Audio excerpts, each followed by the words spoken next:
Добро вечер. Вие гледате Бизнис 365. Како работеше македонската индустрија во првиот квартал од годинава? Анализирајќи ги финансиските извештаи на компаниите, се чини нема зима за фармацевската и прехранбената индустрија. Експанзија повторно има во градежниот сектор, но металуршкиот сектор и натаму тешко се справува со последиците од економската криза.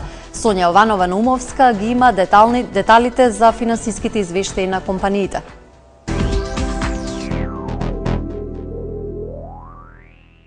На македонската берза излегува финансиските извештаи на компаниите за првиот квартал од годинава. Анализиравме кој како поминал и дојдовме до следните заклучоци. Градежната индустрија вообичаено ја спасија јавните проекти. Металурзите се мачеа со поскапените суровини и енергија, фармацијата и прехранбената индустрија поминаа повеќе од солидно, додека хотелите и покрај зголемениот број на странски туристи остварија негативни резултати. Извештаите покажуваат дека металуршкиот сектор се уште ги чувствува последиците од кризата и намалените нарачки. Најголемиот домашен извозник, челичарницата Макстил, објави значителен пат на приходите од продажба во првото тромесечје од годинава во споредба со лани. За првите 3 месеци од годинава Макстил оствари 14 милиони евра приходи од продажба, што е за 40% помалку од истиот период лани. Добивката на компанијата за истиот период изнесува 15.000 евра. Финансиските резултати на котираните компании на македонската берза од прехранбената индустрија пак се далеку подобри од оние на металургијата. Иако некои од нив покажуваат намалени добивки, повеќето имаат раст на приходите, а успеали да ги намалат трошоците за работа. Па така, и покрај кризата и поскапувањето на суровините, сепак билансите покажуваат дека колку толку успеале да се справат со предизвиците. Витаминка оствари приходи од 5,2 милиони евра, поголеми за 8,6% во споредба со лани. Добивката изнесува 255.000 евра, но е за 2,6% помалку во однос на лани. И фармацијата, представена преку нашата најголема компанија во тој сектор, Алкалоид, одлично се држи, со оглед на ефектите од кризата во еврозоната и во регионот. Алкалоид, која последнава децена имаше континуиран раст на приходите и добивката и во првите 3 месеци годинава продолжува со нагорниот тренд. Продажбите пораснале за 9%, консолидираната добивка е за 1% повеќе од истиот период лани. Експертите сметаат дека позитивните резултати во овие сектори сепак се должат на глобалните економски текови. Тој сектор не е како секторот, да кажем, на автомобилската индустрија. Генерално имаат едно ниво на конзистентност и постојаност, сега веќе зависи од конкретно индивидуалните стратегии на секоја компанија поотделно, дали доколку е во прехрана има некоја диверсификација на производи, нови производни линии или нови продукти, во делот на фармација можеби диверсификација во сегменти или некоја лиценца за производство на нови лекови, значи генерално е една стабилна индустрија која што не осцилира толку многу како другите во услови на криза и на раст. Во првиот квартал од годинава повеќе од добро помина и градежната дејност. За само еден квартал Гранит оствари приходи од 16 милиони евра, што е неверојатен пораст од 91% во споредба со претходната година. Оперативната добивка изнесува 350.000 евра, а според менаџментот на компанијата се должи на поволните временски услови и на временото извршување на градежните работи. Позитивниот финансиски резултат важи и за Бетон, која во првиот квартал од годинава оствари добивка од 280.000 евра, зголемување од 15% во однос на истиот период лани. Но не толку добри резултати покажаа хотелиерите. Македонија Турист и Хотели Метропол во првиот квартал остварија значително помали приходи. Групацијата Македонија Турист, во која спаѓаат хотелите Holiday Inn и Best Western, има помали приходи од продажба за 16%, додека оперативната добивка е намалена речиси двојно. Намалените приходи во Метропол ги објаснуваат со кризата на меѓународниот и на домашниот туристички пазар. Македонија Турист пак своите полоши резултати од лани ги објаснува покрај со влијанието на кризата и со нелојалната конкуренција на пазарот.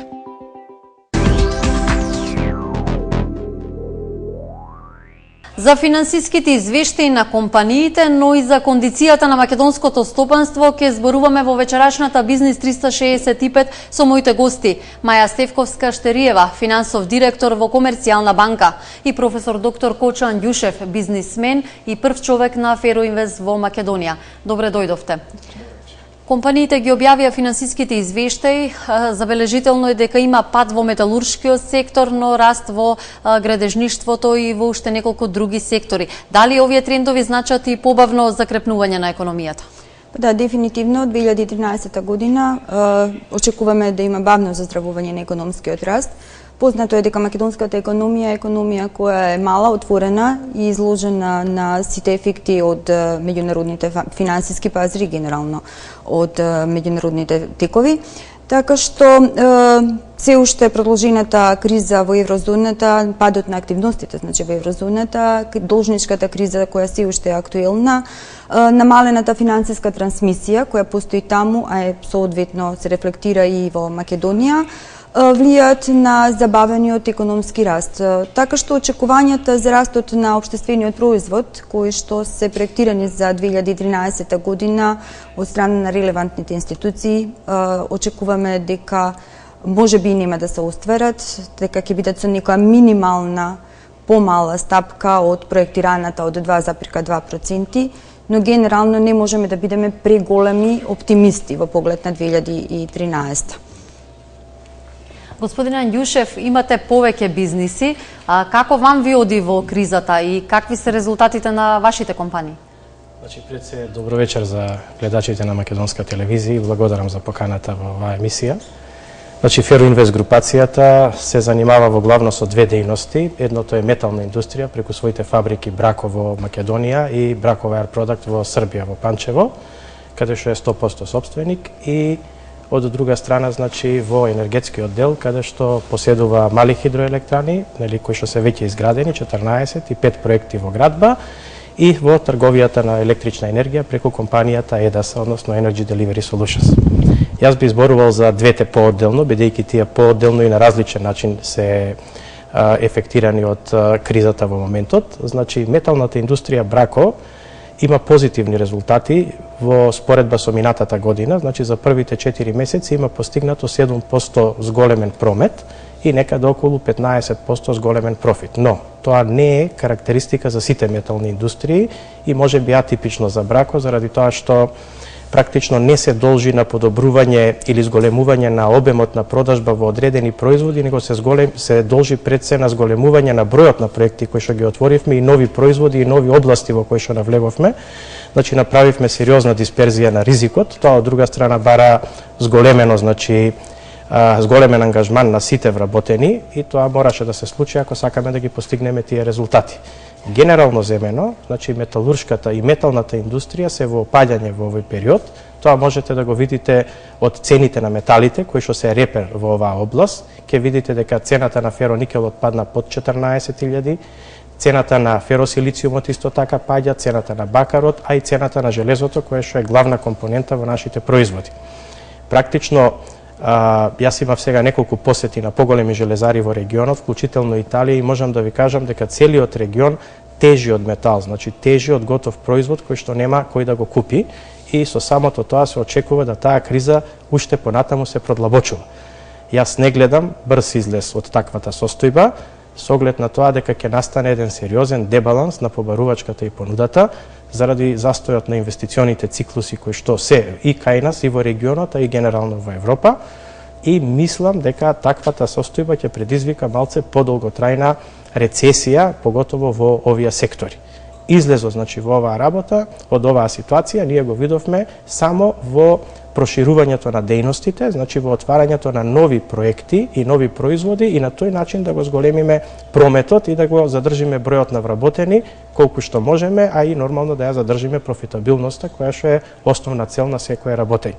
Истото тоа можеме да го видиме и преку практично цената на електричната енергија, која што ако во декември, како прогноза за декември 2012 година, како прогноза за цела 2013 година беше на ниво околу 55 евра, зборувам берзанска цена, за нас најблиската берза во Будимпешта, тоа е Хупекс, таа денеска се движи на ниво околу 40 до 42-3 евра на ниво просечно на година, а истата и за следната година. Тоа кажува, значи, намалена потрошувачка на енергија во еврозоната и слободна енергија која што прави притисок на цената во Европа и во нашиот регион. Тоа значи дека и понатаму ќе имаме значи продолжување на оваквата состојба на рецесија, и тоа е вака по мене уште еден дополнителен показател Она што можам да го кажам е дека практично цената на исплатливост на производството на електрична енергија во термоелектраните, кои што се најмасовното производство на електрична енергија после нуклеарките, значи е некаде околу 36 до 40 евра, што значи дека цената реална пазарна на пазарот на електрична енергија веќе се приближува до производната цена на електрична енергија, што само по себе кажува дека незиниот пласман значително се намалува. Значи електраните веќе работат и без профит, само да ја продадат енергијата, вака по-пластично да објаснам. Да, за состојбата во металуршкиот сектор, Александар Јанев разговараше со финансискиот директор во Макстил, Митко Кочовски. Металската индустрија не успева да излезе од криза ниту оваа година. Само во првите 3 месеци индустријското производство на метали е намалено за над 20% споредено со лани. Колку е важна металската индустрија за домашната економија покажува и фактот дека над 1/3 од вкупниот извоз го прават токму металуршките компании. Господине Кочовски, каква е моментално состојбата во вашата индустрија? Прилично загрижувачка. Ние не сме имале потешка година од некој период посттранзиционен, когаш фактички Макстил го рестартираше своето производство во таа нова собственичка констелација. Значи, производството ни е на некој ниво од минатата година беше многу лошо. Ако ја споредиме со 2011, која беше, да речеме, првата посткризна година, кога малку по-нормални беа производните текови, производството е речиси преполовено. Нешто помалку од 40% е падот на физичкиот аутпут во нашиве погони, со крајно неизвестни очекувања до крајов на годината.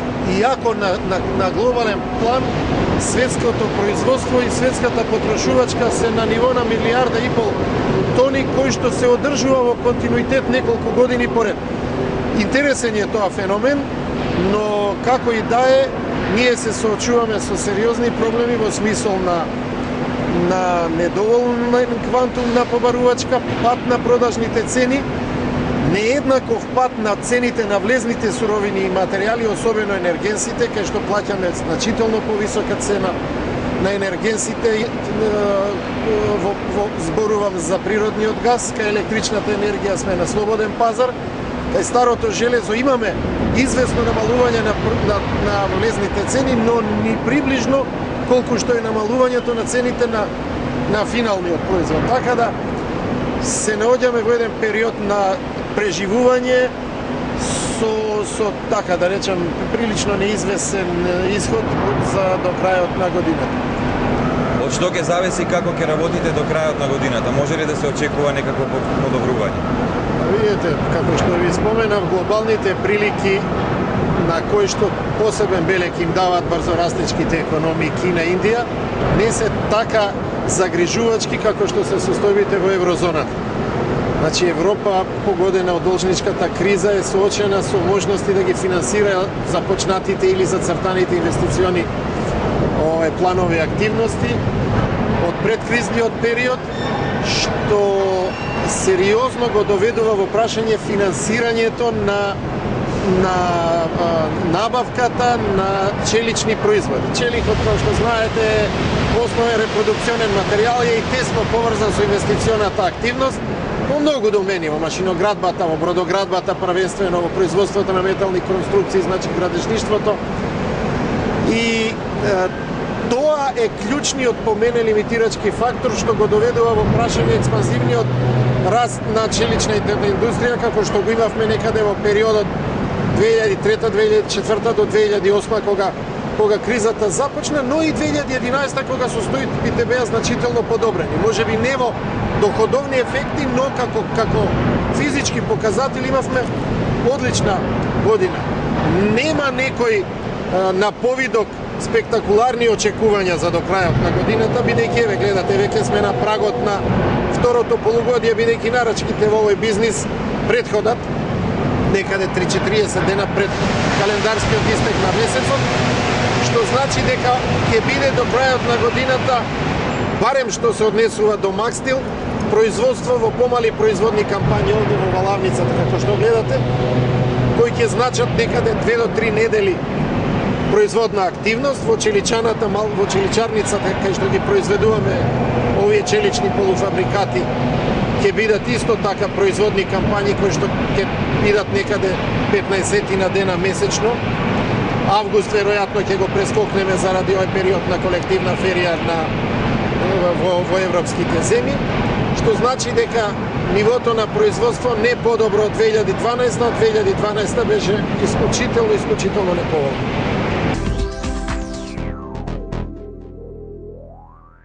Продолжуваме со разговорот во студиото. Господја Штариева, Комерцијална банка имаше загуба од 6 милиони евра во првиот квартал. На што се должат овие бројки?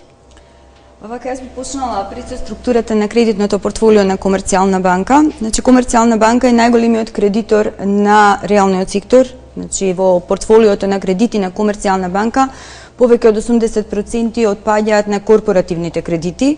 Значи, тоа е банка која што е ориентирана кон кредитна поддршка на македонското стопанство.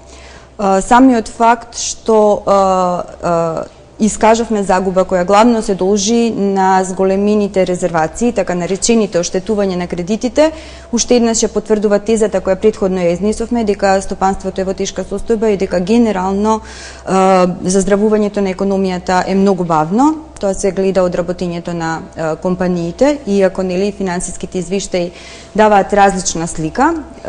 Генерално, значи, Комерцијална банка во првиот квартал искажа добивка пред резервации која е за 7,3% поголема во однос на истиот период минатата година. Меѓутоа, за жал, како резултат на оштетувањето на кредитите, значи тоа се исправки кои се прават заради ненаплатените кредити, на крајот искажавме загуба како што споменавте. Значи, околу 880 милиони денари од добивката се однесени во тие така наречени резервации за лоши кредити.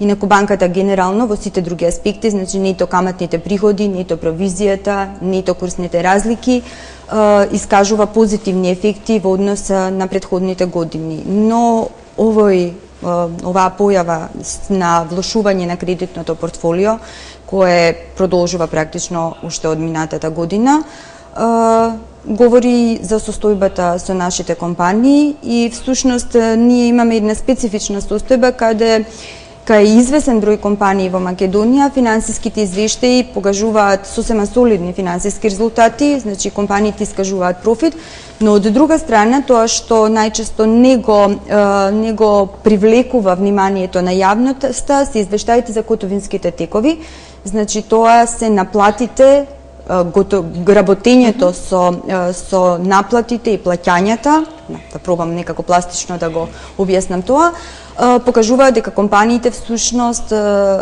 не генерираат доволно готовински средства, односно доволно финансиски средства за да можат на време да ги сервисираат своите обврски. Нема доволно пари во оптека. Па да, всушност се заробени во побарувања кои што и компаниите меѓу себе ги имаат и не можат да ги наплатат. Така. Констатиравме дека кризата ќе потрае и македонското стопанство не е имуно на сите тие ризици кои што доаѓаат од европската економија. Како до поголеми добивки и поголеми профити во услови на криза? Значи, ако зборуваме за индустријата, македонската индустрија веројатно нема друг избор и друга алтернатива освен извоз. Значи, мора да биде извозно ориентирана, мора да се освојуваат нови пазари, мора тие пазари да сватиме дека мораме да ги освоиме агресивно. Значи, вие ако зборувате за индустрија, освен некој производ кој што се продава локално, не знам, од прехрамбена природа или нешто слично, вие не можете да зборувате за индустрија ако не продавате надвор од Македонија. Од таа причина Брако е 96% извозно ориентирана компанија и веројатно е и тоа причината за резултатите кои што пред малце ги споменав.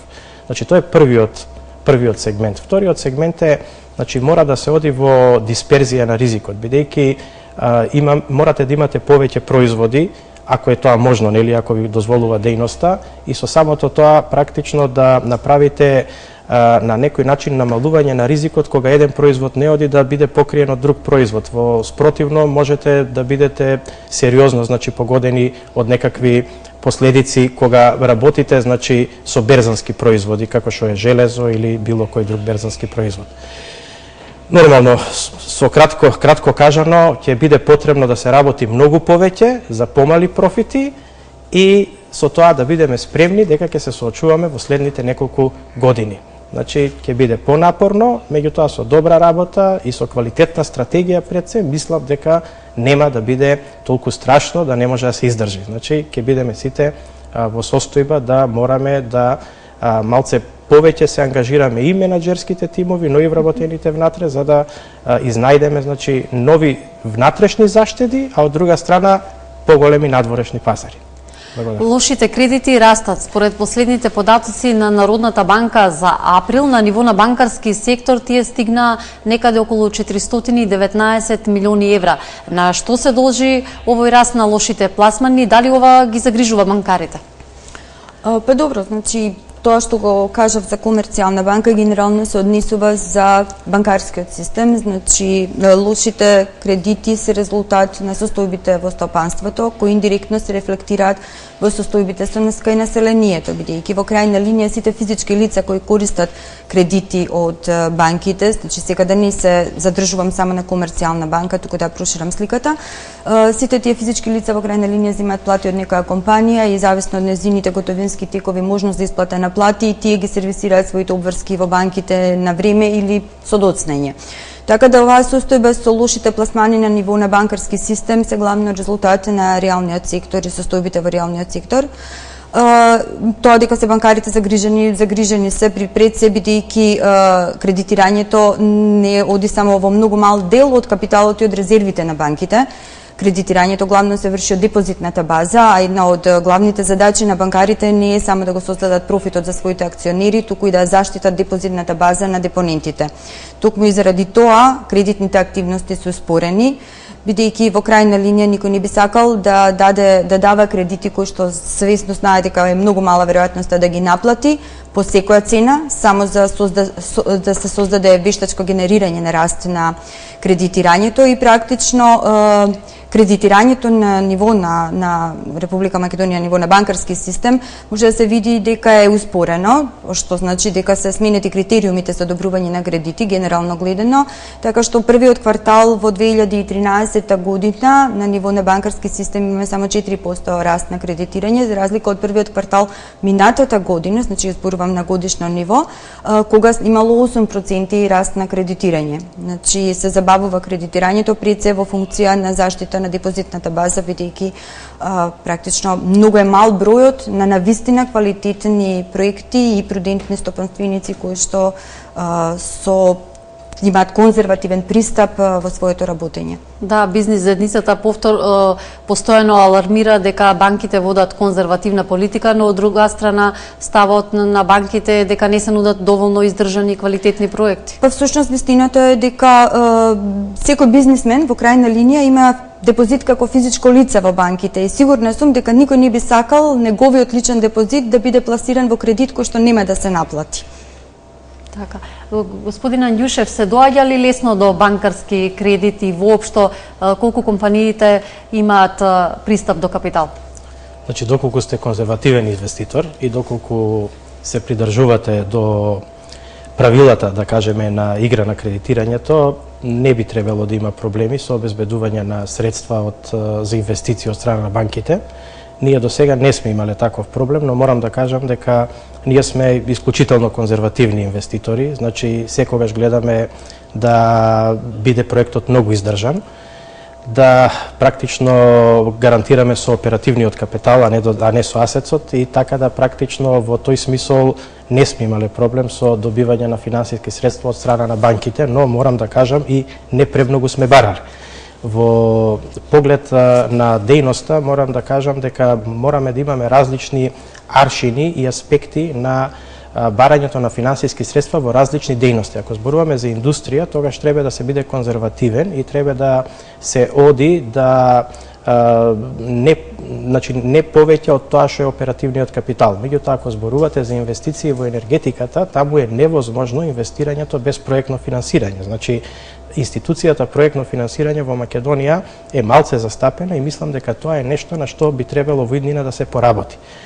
За квалитетни проекти зборувам. Што се однесува пак до меѓународните финансиски институции, ние имаме и со нив добра соработка, значи покрај со локалните комерцијални банки имаме добра соработка и со EBRD, а еве сега во последно време се обидуваме да направиме одредена соработка со AFC, значи со Светска банка. Генерално речено, доколку имате добар проект, мислам дека во банките има доволно ликвидност за да тој биде пратен, но тој мора да биде нормално докажан и потврден со реална студија и со реални параметри. Банкарскиот сектор во Македонија е генерално стабилен. Колку деловните банки се подготвени да се справат со сите ризици кои доаѓаат од Европа? Генерално ризиците од Европа, ако зборуваме за финансиските ризици и она релација финансиски сектор не се преливаат во банкарскиот сектор на Република Македонија, во смисла што банкарскиот систем немаше токсични средства предходно и генерално немаше трансмисија од тој вид. Тоа што од финансиските системи на Европа во Македонија се пренесува се ефектите на нивото на каматните стапки главно, бидејќи прудентната политика на Централната банка налага извесен дел од средствата, финансиските средства кои што ги држат банките, да се држат во облик на девизни средства, да се заштити, значи таа така наречена девизна позиција многу често во странски банки и практично приносите кои што се добиваат од странските банки при зададено ниво на каматни стапки колку што во моментот се плаќаат од странските банки се исклучително ниски. Така што тоа е едниот од ефектите кои што се пренесува. Што се однесува до директниот ефект на финансирање, кај некои од македонските банки кои имаат мајки банки кои припаѓаат на еврозоната, се почувствува ефекти од аспект на финансирање, но генерално македонскиот банкарски систем се финансира од депозитната база, така што повеќе би рекла дека известни ефекти во намаленото кредитирање кај дел од банките не се доложи толку на намалувањето на финансиски средства и добивање, значи, на финансирање од мајките банки, колку што од генерално стабилизирање на политиките од страна на мајките банки. Некои други подиректни ефекти за сега не се забележани. Директно сте вклучени во бизнисот со струја. Либерализацијата, иако требаше да стартува на почетокот на годинава, повторно е одложена. Кои се причините? Значи, согласно Законот за енергетика, кој што беше донесен во март 2012 година, либерализацијата на пазарот на електрична енергија требаше да стартува во јануари 2013 година и тој беше одложен за 1 јули 2013 година. Ќе почне ли за месец и половина? Па ќе видиме, значи прашањето треба да го поставите веројатно до чинителите на тој процес, а тој процес го чинат, значи, пред се регулаторната комисија на Република Македонија, понатаму МЕПСО, кој што на еден состанок кој што го имавме заеднички изјави дека е спремен, и ЕВАНА кој што на тој состанок изјави дека не е спремна. Практично, јас би сакал пред се за гледачите малце да појаснам за што станува збор во либерализацијата на пазарот на електрична енергија. До сега пазарот на електрична енергија е либерализиран само за 9 големи компании, тоа се Фени, Силмак, односно сега Југохром, Макстил, Арчелор Митал и така натаму да не ги набројувам. А сега би требало да биде како обврска да се либерализира за следни 146 компании кои што ги извади МЕПСО на својата веб страна, а по критериум да имаат повеќе од 10 милиона евра приход и над 50 вработени. Значи мора фирмата кумулативно да ги исполнува тие два услова за да може да излезе на слободниот пазар.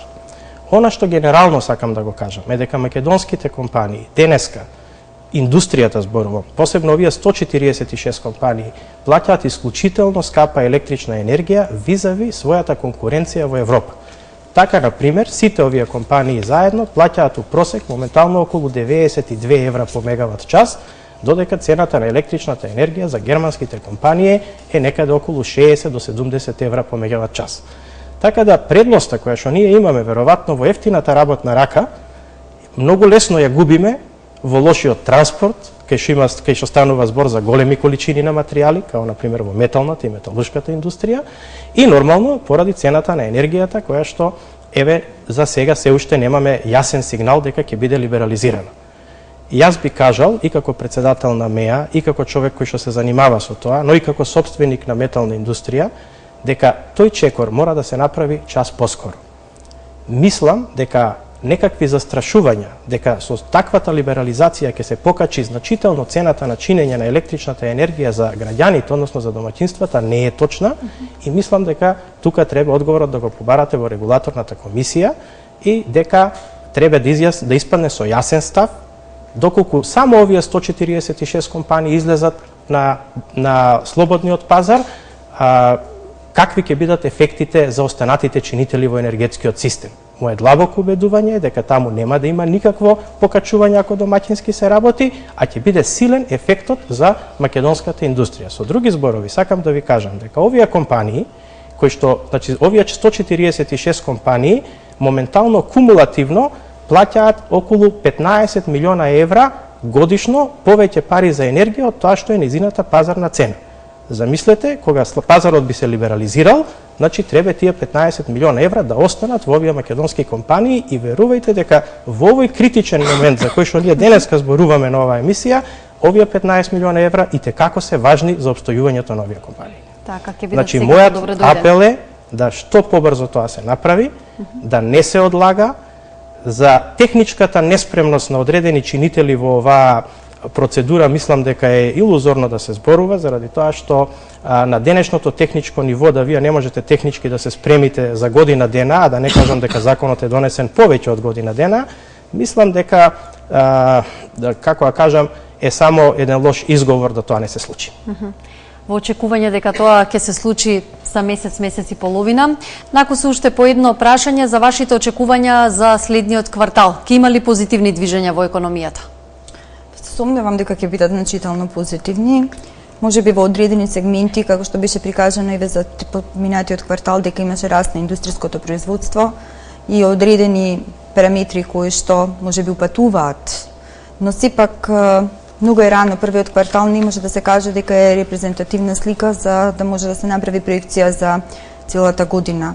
Например, ние конкретно во Комерцијална банка, кога го гледаме првиот квартал, не сметаме дека тој е репрезент на целата година. Така да не би можела да кажам дека до крајот на годината генерално гледано ќе дојде до значителни, значи сега зборувам на ниво на целата економија, до значителни подобрувања и поместувања, но пак не сметам ни дека ќе имаме влошување на тенденциите. Има ли оптимизам за економски раст? Значи, лошо е како стопанственик да кажам дека нема оптимизам. Јас секогаш викам дека има оптимизам.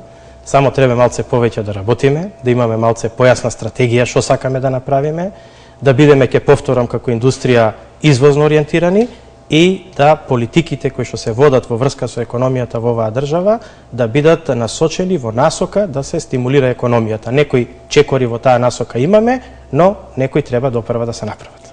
Ви благодарам за гостувањето во Бизнис 365. Ви благодарам и вас за поканата. Почитувани гледачи, тука завршува вечерашната емисија. Останете и натаму на јавниот сервис. Пријатно!